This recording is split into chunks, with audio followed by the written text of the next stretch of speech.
Nah, terus ini ikan seketurunan 7 turun tidak boleh mengganggu dan memakan lili ini. Peliharalah baik-baik. Nah, jadi sampai sekarang ini itu ini Masih ada, Pak? Di mana kolamnya, Pak? Atau sumber airnya tadi? Mbak nanti bisa melihat sendiri dan nyata gitu. Nah, ini ainul yakin itu. Lalu apakah sampai saat ini ada kegiatan khusus atau kegiatan rutin yang dilaksanakan di Pujo ini, Pak? Ada, tiap tahunnya itu ada hallnya Mbak Pujo Adalan Binjir Roman. Setiap tahunnya karena itu lalampan zaman dahulunya sampai sekarang nggak putus-putus itu, Pak.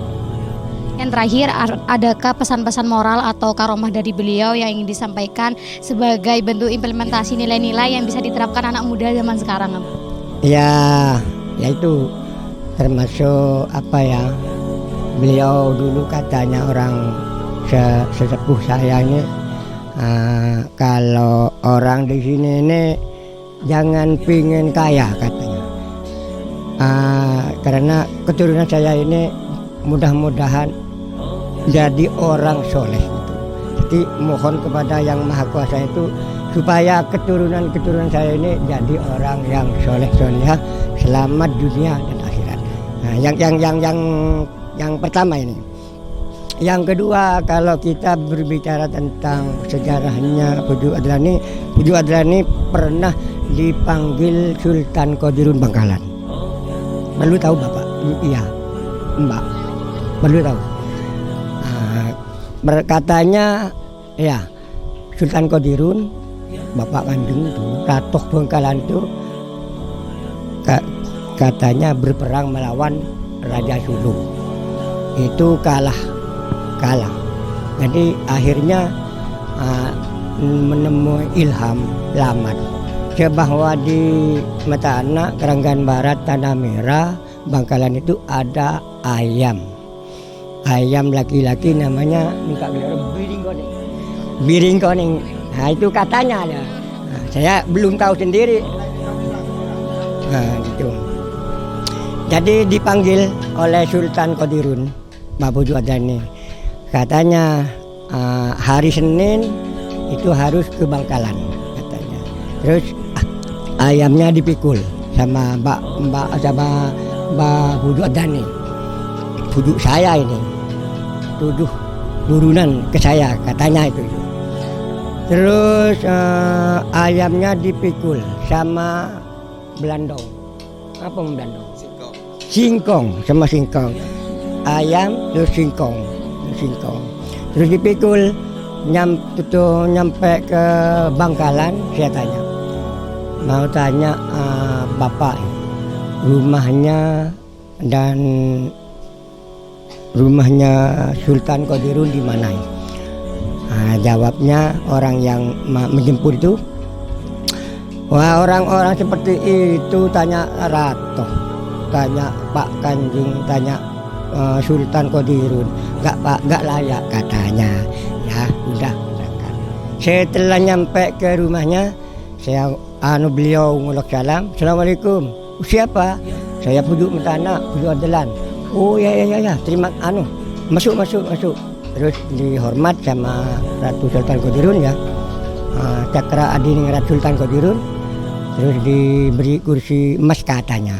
Nah, terus disuruh duduk, terus disuruh mandi, diberi pakaian, diberi kopi, makanan, selengkapnya sudah dihormat katanya. Setelah itu mau pamit, beliau itu Mbak saya ini, Mbak Pujo Adrani mau pamit kepada Sultan Qadirun. Bu Ratoh Raja, saya mau pamit. Oh iya, pulang ya. Iya.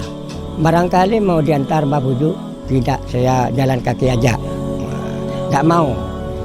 Terus katanya dikasih barang yang istimewa seperti emas, pakaian yang baik-baik. Beliau ya kesokan tidak mau gitu.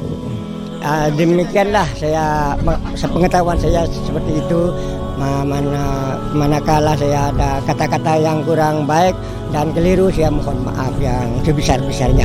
Akhiran, wassalamualaikum warahmatullahi wabarakatuh. Waalaikumsalam warahmatullahi wabarakatuh. Terima kasih Abah. Saya Fitriani dari Pucuk Kiai Haji Adlan bin Dilkomar, Keranggan Barat, Tanah Merah, Kabupaten Bangkalan, pamit undur diri. Sampai jumpa dalam program Nusya TV berikutnya. Nusya TV, dakwah bil hikmah. Wassalamualaikum warahmatullahi wabarakatuh.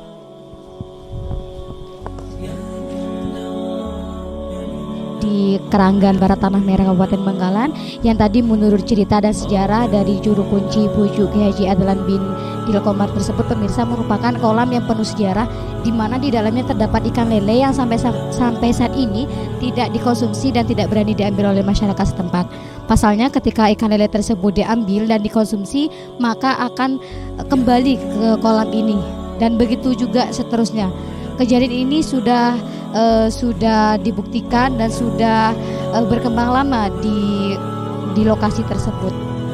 Dan kolam ini sudah berusia ratusan tahun, pemirsa.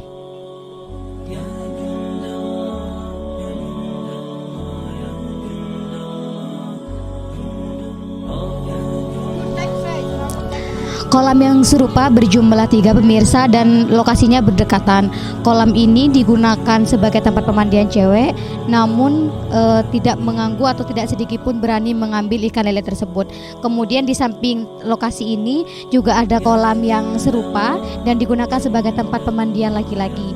Dan di samping kirinya juga ada kolam yang serupa juga dan digunakan sebagai tempat mengambil air bersih dan juga airnya dikonsumsi.